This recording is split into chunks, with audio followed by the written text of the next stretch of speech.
Okay, if you have a Bible, John chapter 4.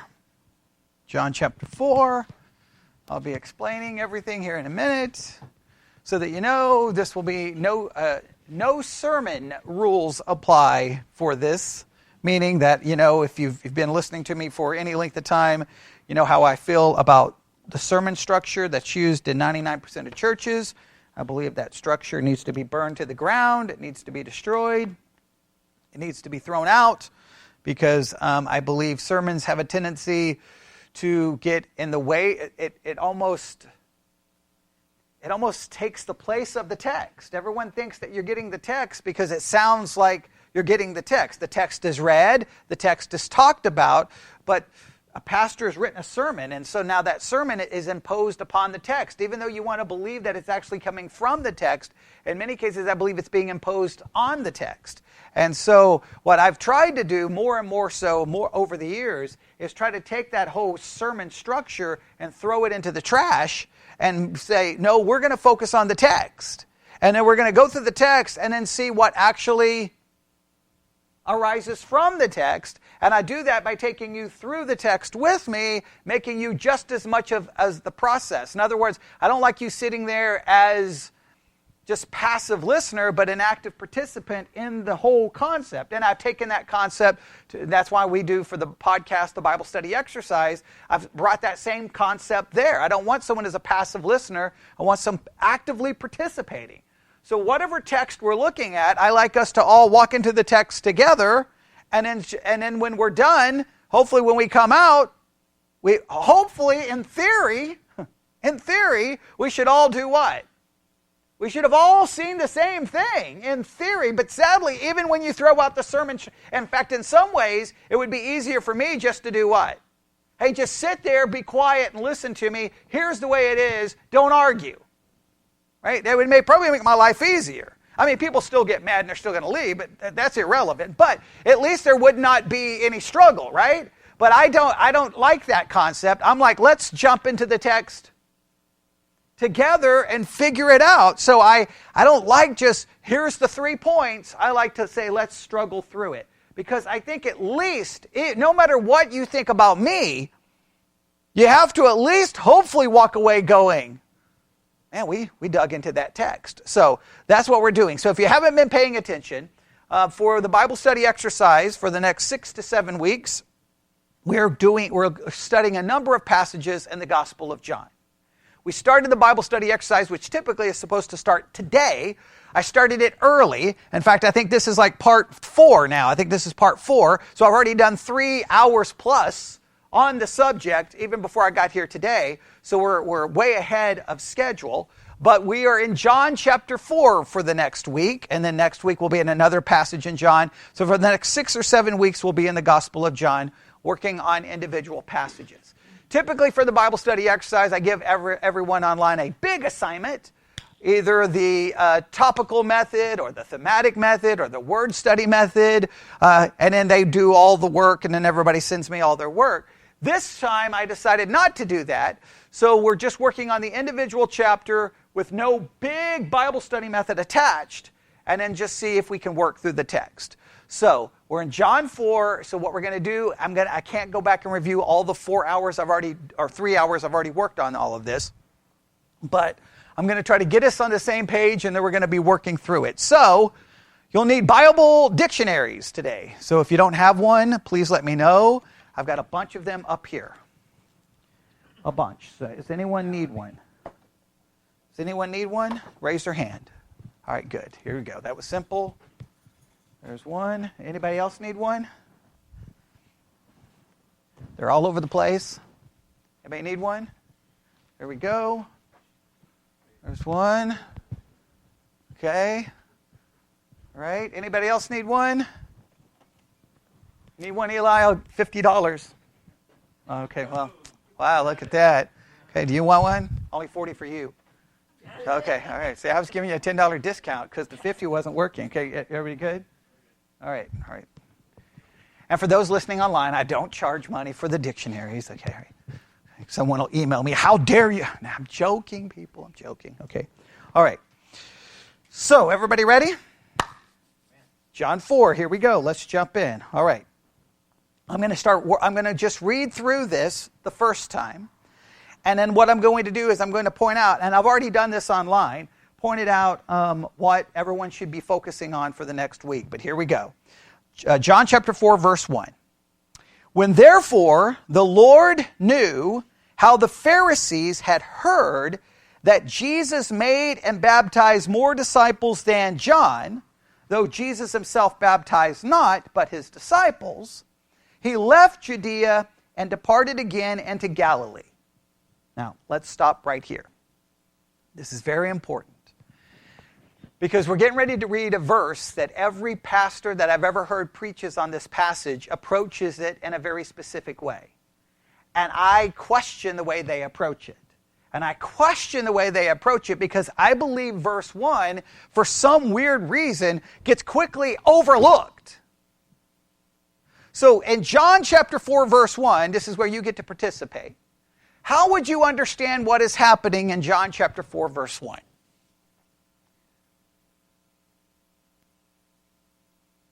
What do you perceive happening here?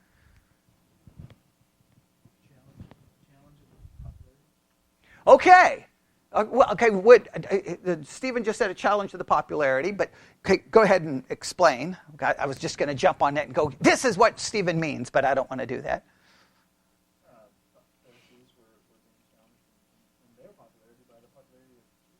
Okay, or they will at least be concerned, right? Because they see that Jesus is making more disciples and baptizing more people than who was?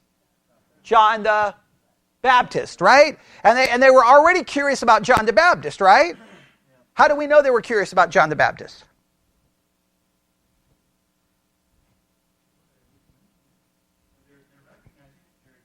Well, I understand here. I'm saying in previous passages, how do we know the Pharisees were somewhat interested in what was going on?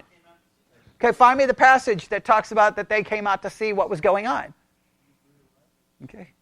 Go find it. Obviously, it's in the early chapters of either John or Matthew or Luke.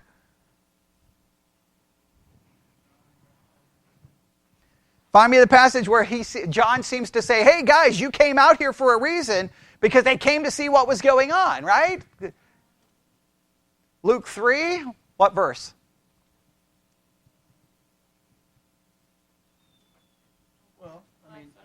John chapter 1, verse 24, now some Pharisees, of course, first part of that is John baptizing, and verse 24, some Pharisees who had been sent to question him about his baptism. Okay, there we go. Well, that at least gives us a clue. That even adds more to it, right? They were sent to question because of what was happening. They were going to, what's going on? And I think we have other passages, maybe check Matthew. I think that John addresses them as like, you came out here to see because they were curious, or they were questioning, they were worried, they were concerned. Why would the Pharisees be worried or concerned? Oh, you said yes?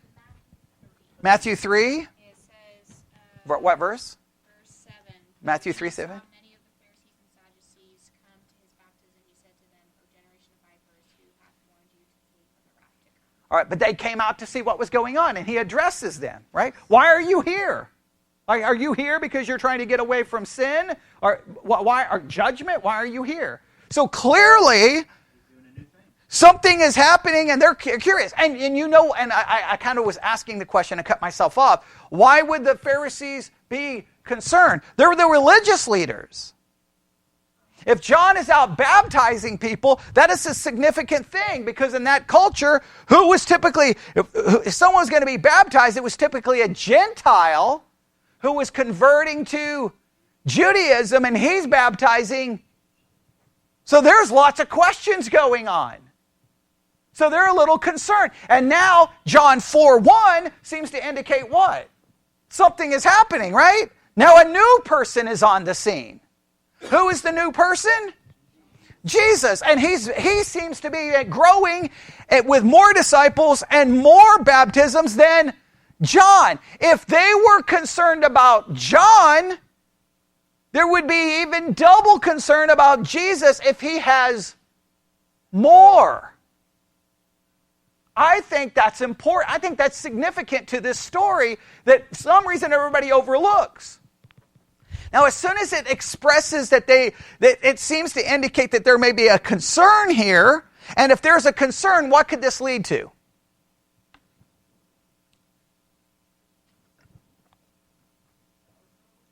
Confrontation. And what could confrontation lead to with the Pharisees? A possible Jesus finding himself in some kind of major difficulty. And this is still very early on in his ministry. Jesus is, obviously, there's got to be a specific time that he wants to have this issue, right? Because we know ultimately where the conflict with the Pharisees lead. His death, all right? So clearly. So immediately, what does the text say? After verse 1? Okay, he baptized. No, I'm sorry, verse 3. I'm sorry.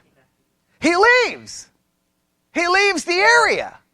Now, why does he leave the area? Is it possible, plausible, that he was leaving because of the possible conflict developing with the Pharisees? He's like, okay, I've got to leave now. And he's going from Judea back to Galilee. But then what does the next verse say? He must needs go through Samaria. Now, in my notebook, you can read it. Costs $50 to look at it. I wrote down, must needs. Must needs. You know why I wrote that down? Because in my Christian life, I've heard now 57 billion, that's a little hyperbole, 57 billion sermons on John chapter 4, where the preacher comes along and says, he must needs go through Samaria. Because it was a divine appointment for him to talk to a woman at a well. This shows Jesus' desire for evangelism. He was following the will of his Father. And you must needs go to your Samaria and witness to people. And everybody's like, amen, that was a good sermon, Pastor. And nobody's ever heard a sermon like that? About a bazillion times. I am calling that whole thing into question. And I know I'm not supposed to do that. But remember, what did I just start off with? We're throwing out the sermon structure. See, a sermon structure would impose that on the text. Why would you impose that on the text? Because does that not preach good? He must needs. Now, let's just think about this logically. If you say he must needs, then you're saying that, okay, he must needs meaning he had a divine appointment. He had to go there because it was the will of the Father, and this was ordained before the foundations for him to go there. But wasn't that be true of every place he ever went?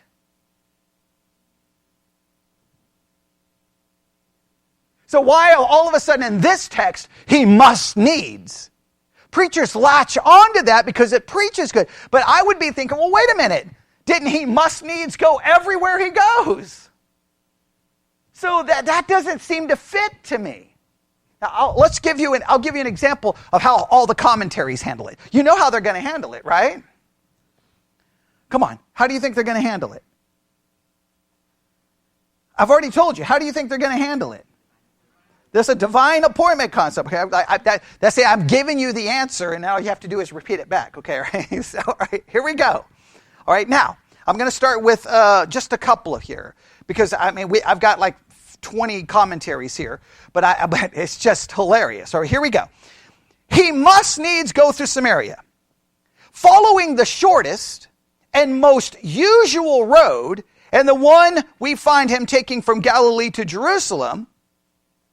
And it says, Josephus spoke of this as the customary way of the Galileans going up during the feast at Jerusalem. In other words, that the shortest way to go would be go right through Samaria. That'd be the shortest way. And that many of the Galileans, this is the typical way they would go. It just makes sense. This is the way to go. So, in other words, to say must needs, well, this is typically the way that we go because it's the straight line. Basically, it's like a straight line. But wait a minute. There's something about this area, is there not? Because he must needs go through Samaria. Look what this commentary says. You ready? The Pharisees indeed took the longer road through Perea to avoid contact with the people and the country of Samaria. Now, I wonder, now, does that kind of make sense? Wait a minute. Jesus must needs go through here where the Pharisees would go out of their way. I think it's called Pereira. I think it's Pereira is how it's pronounced. They would go around and go there instead of taking the direct route. Why? Because for them to go into Samaria, they could come in contact with the Samaritans. They would come in contact with the country, and they viewed it all as being unclean. Very good. Now, wait a minute. If he's worried that the Pharisees are maybe upset, he's trying to avoid conflict, what would be a great way to go to get away from the Pharisees? What? He must needs, because he would get away from whom? Pharisees aren't following. Pharisees are like, oh, well, we're not going there. We're not going there. Right? Like if you want to get away from your kids, come to church. Right? Okay, it's a joke. I'm just joking, right? But you get the idea, right? Right? If you're in high school and you want to get away from all the other kids, go to the library. Right? They get scared because there's books in there. They're like, oh my goodness, what is that? Okay. Can't hear that. You get the idea? I'm just throwing it out there. But clearly everyone acknowledges the straight way to go is this way. And that's where typically the Galileans went anyway. So there wouldn't have been really anything unique about going that way. But the Pharisees would be like, not going in there. So either it was either a unique thing for Jesus to go, or it was not a unique thing to go. And so, well, let's just continue reading there. So they quote this. It was necessary that he should go to teach in Samaria, as in Judea, the principles of true religion and worship, which would cut away the foundation of all local jealousies and feuds, and establish for all nations the spiritual service of the universal Father. So they do acknowledge that this is kind of the typical way to go. They do acknowledge that the Pharisees would not go, but yet they then turn around and immediately go, oh, but there was a spiritual reason. We got to make this really spiritual because we got to preach a sermon. Let's look at some other. All right, here we go. Another commentary. From the geographical position, and hence the usual way for Galilean travelers lay through Samaria. And Josephus seems to confirm this. Both commentaries refer that Josephus is like, this is the way the Galileans went.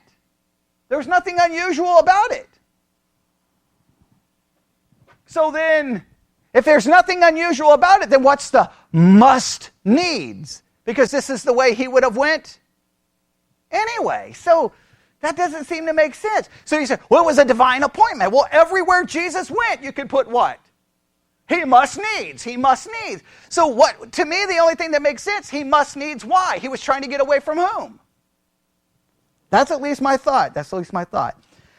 He says, and Josephus said this is the typical way to go, unless one chose to pass through Perea. I think I may have said it differently. Now I actually see the word. Perea, to avoid the hated land, which Jesus has at present no occasion to do. So in other words, typically the only reason people wouldn't go through this direction, and they would go through Perea, was to do what? To avoid the land. And who would do that? The Pharisees. How does the text begin? With the Pharisees seemingly to have a possible problem. Isn't it interesting when you look at the text and not the sermon, how you may see things completely different? Another commentary. He must needs go through Samaria, the road from Judea to Galilee, lying directly through it. That's the direction to go. And then they give some other directions there. This commentary doesn't go into the whole he must needs. They basically say, well, he must needs because this is the direct way to go. This commentary basically approaches it this way. He must needs because that's the way you go. Okay, right? Like, he must needs, right? If I want to go to Ossops and Tuscola, I must needs go a certain way to get there, right? Now, of course, I know I could go all the way around, but you get the idea. In other words, to get to certain places, you just must needs go because that's the way to go. So this commentary is basically, he must needs go that way because that's the way to go. This commentary doesn't add any like craziness to this. All right? Okay, well then Matthew Henry does his whole thing. I'm not going to do never mind Matthew Henry. Okay, he does his whole thing.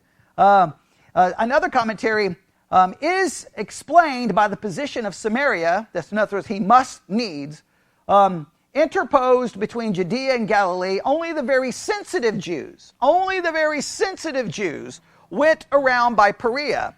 The Galileans were accustomed to go through Samaria on their way to feast at Jerusalem. So typically, and again, they quote from Josephus. Everyone's quoting from Josephus. Josephus makes it clear that what's the direction he would go normally? Right, straight through. There was nothing unique. There was nothing special. He must needs to go because that's the way to go. Others are like, he must needs because, well, this is a sermon.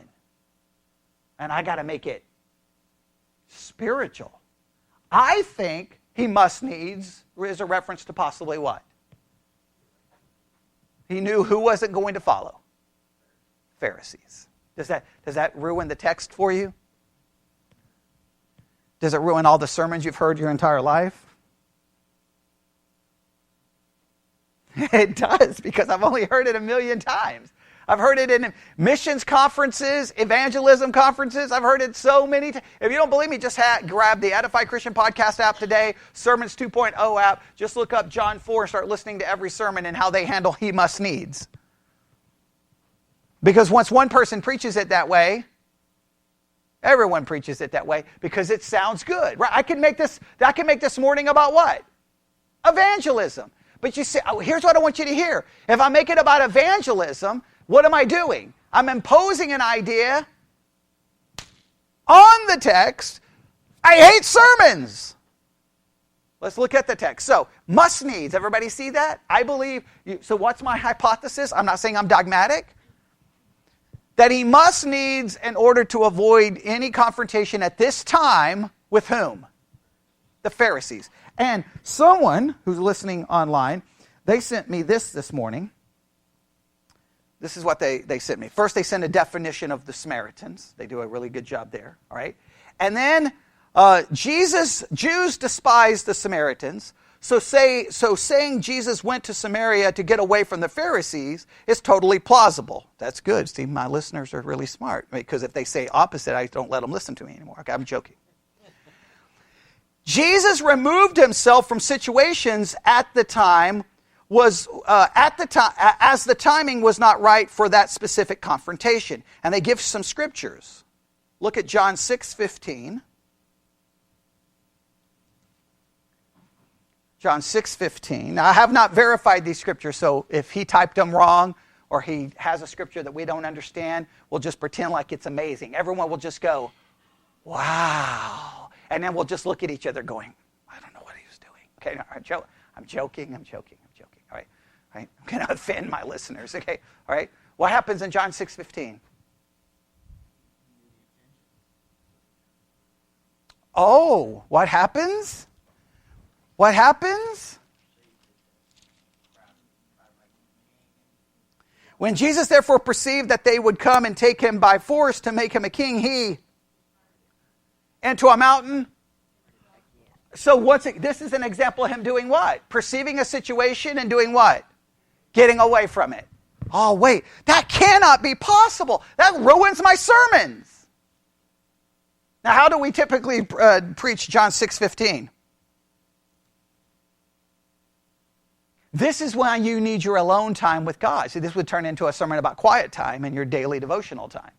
It has nothing to do with that. It has nothing to do with that. Nothing to do with that. It's so funny how people handle text. But wait, they give us another one. John 8:59.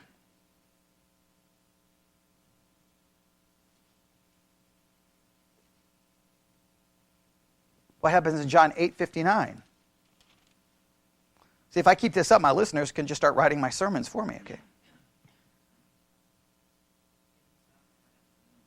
Oh, they want to kill him. So I want to make sure you realize it's not long before Jesus starts having issues with what people want to do with him and for him or to him, right? So it's got to be plausible that in John 4, he's like, I'm trying to avoid this now because it's very early in his ministry. So where's the good way to get away from the conflict? Get into Samaria, because they're not going. They're not going. They're like, I'm not going there. That's not it. Nope, not going in there. Can't pay me enough money. Not going there. We'll go to Perea, I think is the right way to say it, and walk around. Now, there could be other scriptures that say this, but I don't think we need to look up more to prove it, right? The point is, there are clear examples, and I don't know if I read that whole scripture. I may have cut myself off, but let's read it. They took up stones to cast at him, and Jesus hid himself and went out of the temple, going through the midst of them, and so passed by. He hid himself. Those are two examples where, because of what the crowd was doing and what could possibly happen, he removed himself. So to say that that's not possible in John 4 would be ridiculous. But why does no one want to even consider that as a possibility? Everyone should know the answer. Doesn't preach well. It's kind of boring to come to church and go, oh, Jesus went through Samaria because either one, that's just the typical way Galileans went. Well, that doesn't really preach well. Or Jesus went there because, well, there was an issue possibly developing with the Pharisees, and he knew by going there he'd get us some time, what? Away from them to avoid any possible conflict. And he probably could make all the disciples he wanted in Samaria, and they probably didn't care. Possibly? Because they didn't. Because they're like, whatever. Those people are unclean. You can't fix them, right? They're the untouchables, right? They're like, stay away from them.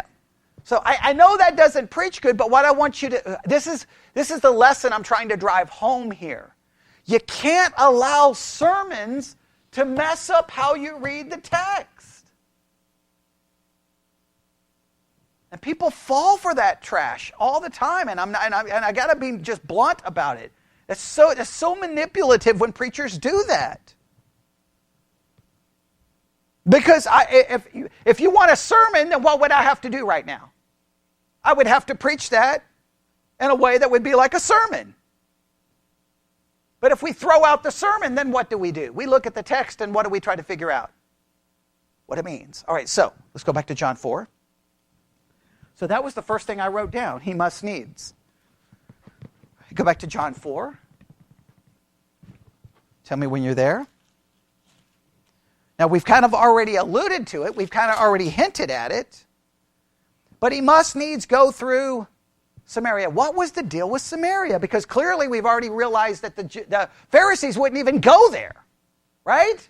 They thought that, I don't even want to avoid it. So now if you have your Bible dictionaries, you know what to look up. Samaria. Let's figure out what in the world's going on here. What happened? Now, I know if I was preaching a sermon, I could just rattle off some facts and you could go, wow, he really is smart. But, why should I do that for you, right? Okay, no, but you're probably thinking, well, the reason is because I come to listen to you. But okay, what you should be saying, I come to do what? Study the text. So guess what? We're going to study the text. So what do we find? Look up who finds the entry for Samaria first? 11:17. All right, 11:17. And I'm sorry, did I say it correct? 11:16 and 17. All right. It's a long entry, is it not? It's a very long entry. What for our purposes, what do we need to try to accomplish? We just want to try to figure out what's going on here that could possibly make some people not to even want to go through it, and we can get kind of a basic idea, right? Okay, well, we have the Samaria, the city of. We have Samaria, the region of, right? We have the Samaritans. Okay. Yes. Okay, so where do we think we should look? What do y'all think? You think we should look at city of? All right, Mary is saying we should look at the city of. How many agree? Well, it doesn't matter. We're just going to do it, okay? And then if we disagree, we're like, Mary, that was a bad choice. All right? Everybody ready? Well, we will come to the Samaritans on 11:19. We will look at that. But we're going to go to Samaria, the city of. Does that sound halfway decent? Or the region? Which one? We want city or region? Oh, we got a debate. Second paragraph? Yeah, second paragraph. Okay. It explains the inhabitants and why they were... Ah, okay. Yeah, I think I see where she's going here. All right. Look at the second paragraph under the entry Samaria city of, right? Because we have a little bit of its history, right? The first paragraph, it was built about 880 BC by whom? Omri, the sixth king of Israel. Samaria occupied a 91-meter, 300-foot high hill about 60 kilometers or 42 miles north of Jerusalem, 40 kilometers or 25 miles east of the Mediterranean Sea. It gives us some basic information, right? But we do know it's separated from where? It's separated from Jerusalem, right? How far? It gives us the distance. But how far from Jerusalem? 42 miles. Just keep that in mind. It's separated. Just keep that in mind. That's going to play a role here in a little bit, right? Because it's separated, and there's a very important thing takes place here. Okay, but all right. So we have it separated. All right. Now, what next paragraph? Samaria withstood an attack by Ben-Hadad, king of Syria. 2 Kings 6, 24 through 25. But it finally fell to whom? The Assyrians. Now, we remember what happened. Remember, there was we know that the southern kingdom falls to whom? Babylonians. How long is their captivity?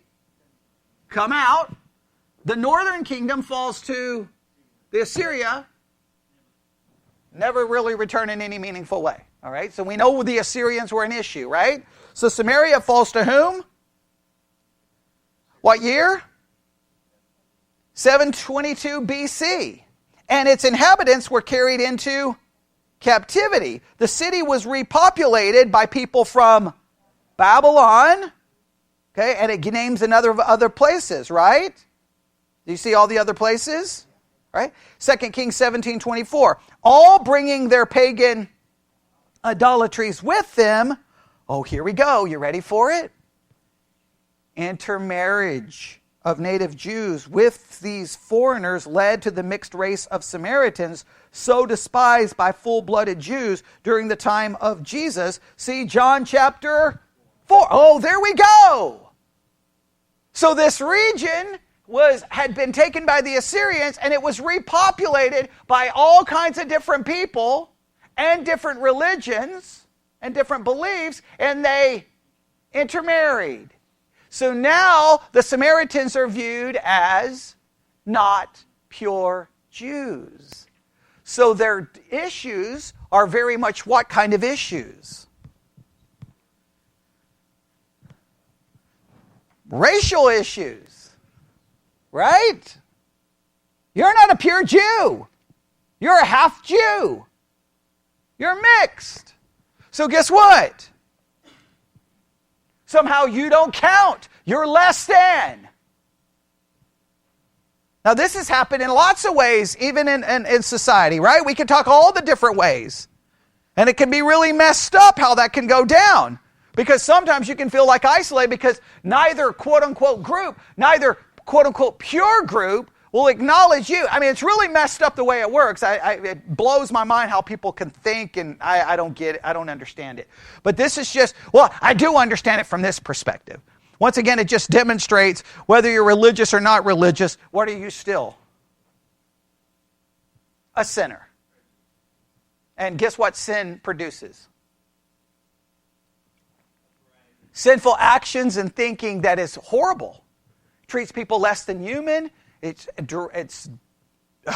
just don't even get me started. But we see it there. Even amongst quote-unquote God's people. God's people. They got the right temple. right? They got the priest. They got the sacrificial system. They've got everything. But what are they? Bigoted, prejudiced, racist. Okay, that's a good way to put it. They're looking down on someone simply because they're not pure. Isn't that kind of messed up? On one way, it's messed up. On the other way, it makes you feel a little bit better, right? Meaning, it makes you feel a little bit better because that's what humans have been doing forever. It's nothing new to any particular. Every society has a history of what? Some messed up behavior. And typically, one group of people are demonized by another. Germany demonized the Jews. And then you can go to all kinds of other societies where this group gets demonized. This group gets treated as less than human. Right? The Jews were viewed as less than human. Slaves that were taken from Africa were viewed as less than human. I mean, you can go on and on and on and on. In all kinds of cultures, it happened over and over and over. Some of the native tribes in America were viewed as less than human, as not being pure. And so they could be treated in the way they wanted, right? This is the kind of thing. And it kind of messed up that this is the way it went down. I mean, that just, it makes me angry. That makes me angry. And it makes me angry that Jesus knew that he could just go right there and guess who wouldn't follow? The Pharisees. Because they were too pure. That's kind of messed up. Is it not? All right. Now, go to page 1119.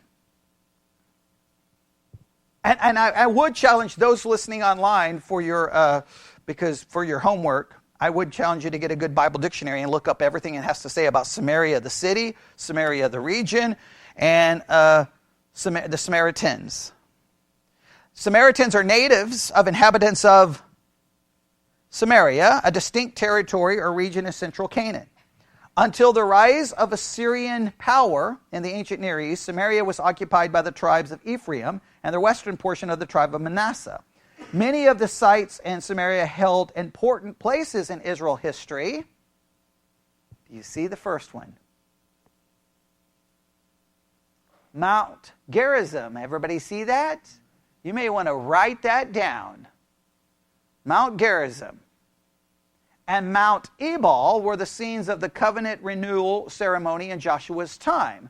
Shechem, situated near Mount Gerizim, was an ancient Canaanite town that regained its early prosperity during the monarchy. It became the capital of the northern kingdom of Israel, briefly under Jeroboam I. And then you can go on and see all the things that happen here. I don't want to read everything. So if you kind of skip down a couple of paragraphs, it says, so the Samaritans were a mixed race, contaminated by foreign blood and false worship. The Jewish historian Josephus indicates that the Samaritans were also opportunists. When the Jews enjoyed prosperity, the Samaritans were quick to acknowledge their blood relationship, but when the Jews suffered hard times, the Samaritans disowned any such kinship, declaring that they were descendants of Assyrian immigrants. That's kind of funny, right? Because isn't that what we would do? Hey, cousin, I hear you just won the lottery. Wait, cousin, the cops are after you. I don't have a clue who you are. Right? Once again, what does it demonstrate? Just sin and the kind of ways that we always go through. All right? Now, there's more we could read here, but you get the idea. Now go back to John 4.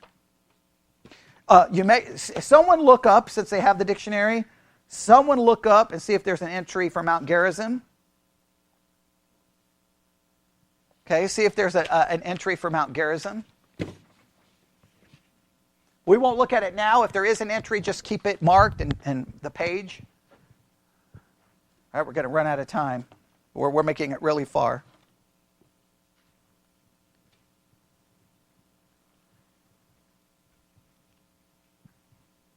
Okay, if you see Mount Gerizim, let me know.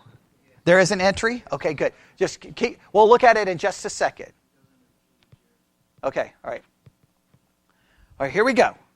I'm gonna go back to John 4, and we're gonna at least try to get to a little bit here because there's an important phrase coming up. All right, here we go. John 4, verse 1. When therefore the Lord knew how the Pharisees had heard that Jesus had made and baptized more disciples than John, though Jesus himself baptized not, but his disciples, he left Judea, departed again into Galilee, and he must needs go through Samaria. I think we've done a pretty good job helping us get an idea of maybe what's actually going on there. Agreed? Okay, verse 5, then he cometh he to a city of Samaria. All right, now we've dealt with the Samaritans in Samaria. What's the best way to understand why there's such animosity and hatred?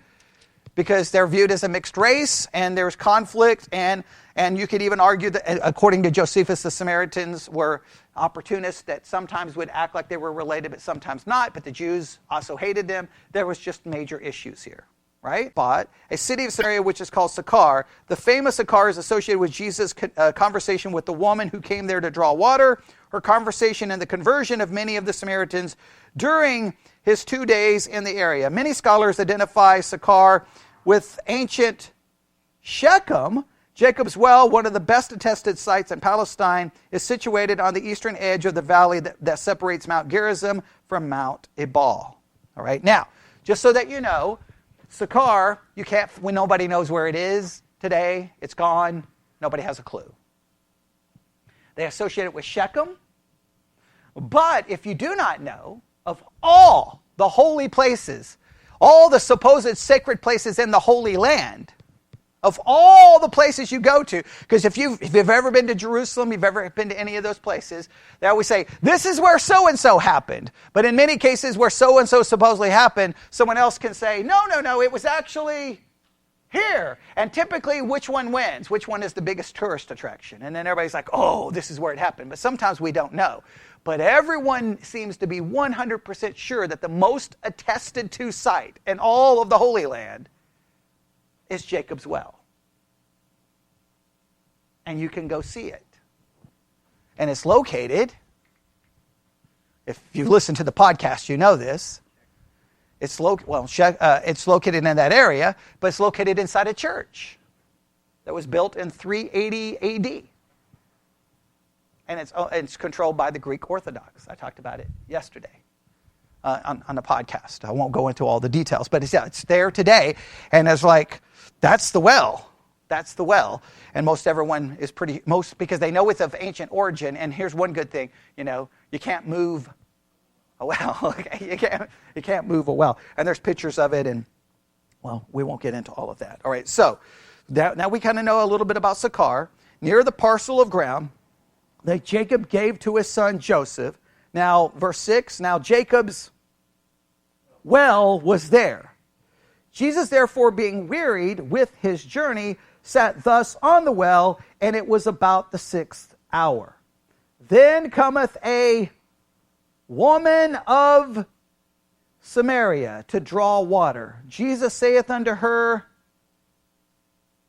give me to drink. All right, now, if you don't know this, in history, I want to talk about Jacob's well, but we don't have time to do that.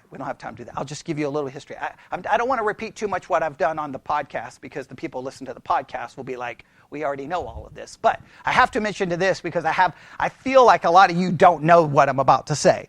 If you don't know, this woman in church history was given a name. She was given a name. You want me to spell her name? Photini. Photini.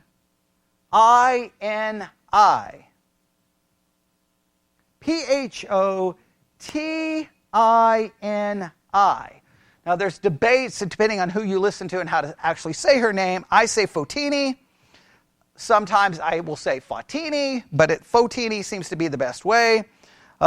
Some say Photini.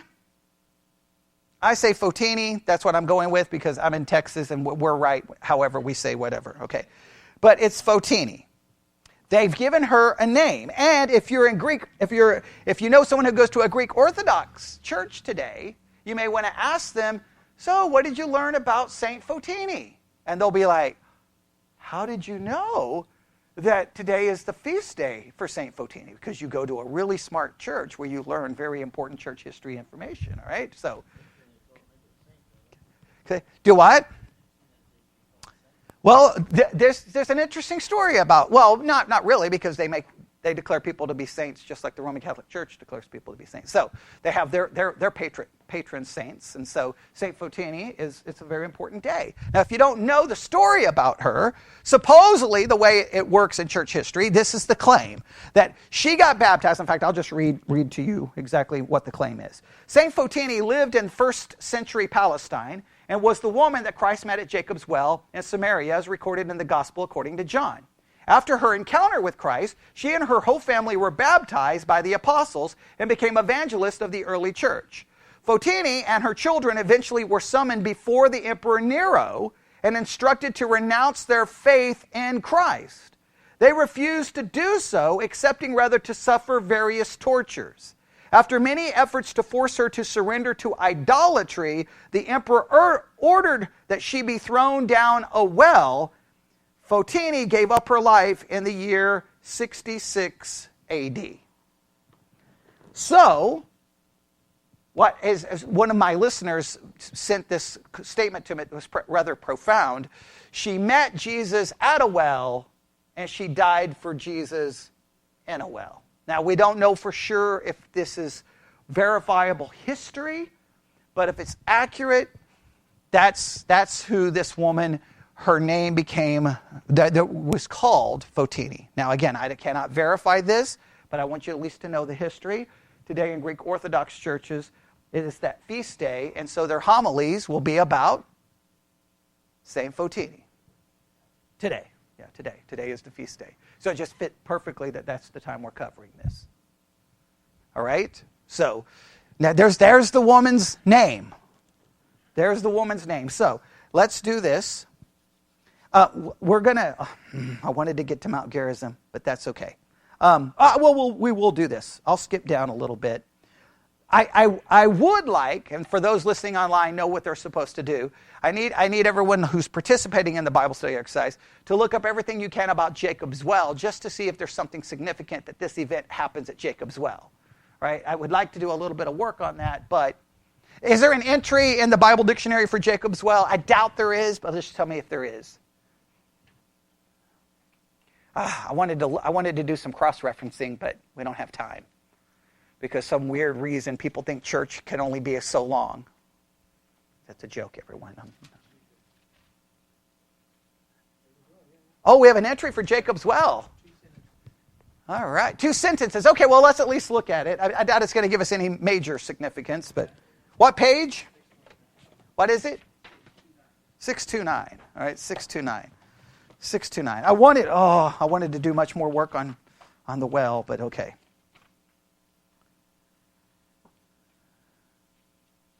629, Jacob's Well. The well where Jesus talked to the Samaritan woman. The well is not mentioned. Oh, this is interesting. The well is not mentioned in the Old Testament. That's interesting. And it's located near ancient Shechem. There you go. That is interesting. Okay. So, if it's not mentioned, then either we don't have anything. In other words, there may not be anything that would do what? To make it like, oh, there's something, isn't it amazing that it happened here, right? So it may not be anything to that. All right, so now let's go back to John 4 and let's try to wrap this up. All right? If you have Mount Gerizim, we will try to get to that really quick. I wanted to just make sure that there's because some people, I've heard sermons where they try to make a big deal. It was at Jacob's Well. And I've heard claims that this happened at Jacob's Well. So I was going to try to test that theory, but we'll see if we need to come back to it this week. All right, here we go. Let's go start back in verse 1. When therefore the Lord knew how the Pharisees had heard that Jesus made and baptized more disciples than John, though Jesus himself baptized not but his disciples, he left Judea and departed again into Galilee. And he must needs go through Samaria. We think we now understand why that happened, right? Okay. Then cometh he to the city of Samaria. We know what the issue is, why some wouldn't go through to Samaria, right? Which is called Sychar, near the parcel of ground that Jacob gave to his son Joseph. Now Jacob's well was there. Jesus, therefore, being wearied with his journey, sat thus on the well, and it was about the 6th hour. There cometh a woman of Samaria to draw water. Now the 6th hour. Someone figure out when was the 6th hour. You can use anything. You can use your study Bible. You can use commentary. When was the 6th hour? The 6th hour, if I should say it correctly. The 6th hour in the Bible. When was the 6th hour in the Bible? Are you doing a Google search there, Emma? Emma's over there. Okay. When was the 6th hour? If you have a study Bible, it may say in your notes. Noon. All right, noon. Now, is there any significance to this? What do you think? Hottest part of the day. Yeah, most would think she would come in the morning. Right? Get the water now. Well, I think typically the women got the water for the men. Okay, all right, because why do I need to get water if I got a woman to go get it, right? Okay, obviously, let's just be honest. In that culture, nobody may like it, but put it this way, it wasn't 2023. Right? It wasn't 2023. Whether we like it or not, it's just the reality of the women were very much treated as property. They were treated as property. That's how come in the Ten Commandments. I heard this yesterday in the sermon. I think they made a good point. And covet. It tells you not to covet, and it names all these things not to covet. And all the things it says not to covet are pieces of property. And then it says, nor your neighbor's wife, because she's a piece of property. I hate to say that. That's the way it was. Okay. So I think the women typically would get the water in the morning and for the day and not have to go there at noon because you don't want to go there in the heat of the day because it's hot and you got to carry it. And I would probably be smart to do it in the morning, right? Makes sense? That's how most perceive this. So then some would raise the question, why is she coming in the middle of the day? And she seems to be coming alone.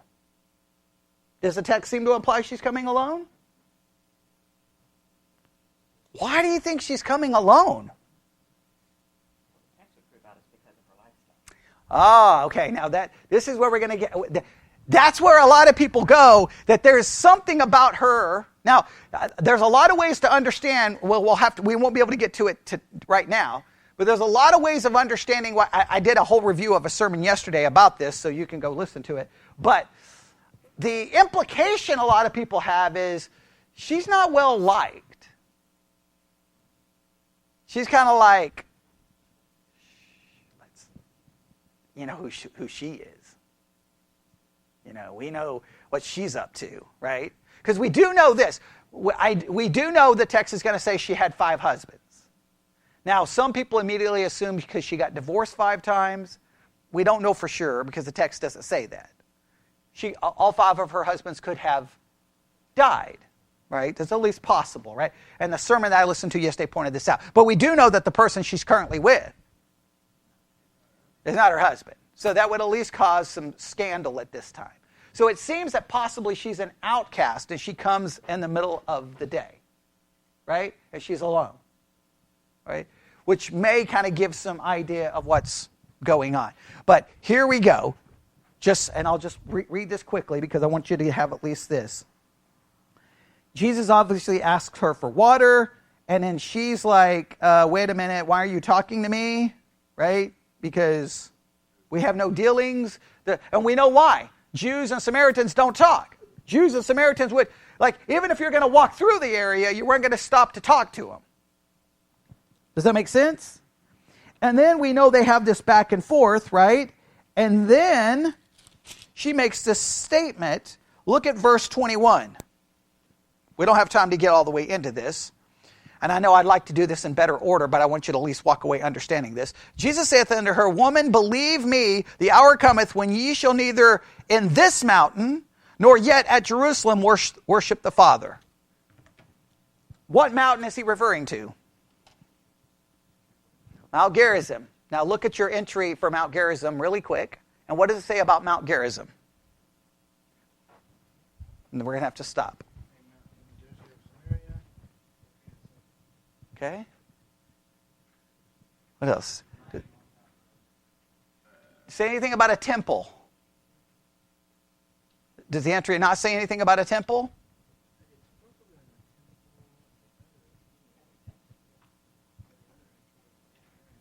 Okay. Yeah, well, if you don't know, the Samaritans built a temple at Mount Gerizim, believing that that's the place God told them to worship. Where the Jews built the temple in Jerusalem. So Jesus is saying, wait a minute, which mountain should we worship? And so I want you to understand that there was a divide, not only of their race, there was a divide also of their religion, and not only that, place where you should worship God. The Samaritans were like, Mount Gerizim is where you should be worshiping God, and the Jews were like, no, it has to be in Jerusalem. Right. And so,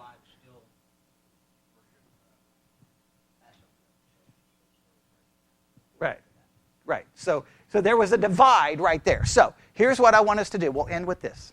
All right. Everybody got that? So everybody at least understand that? There was a divide there. That's why she mentions the two temples, all right, or the temples. Right, exactly.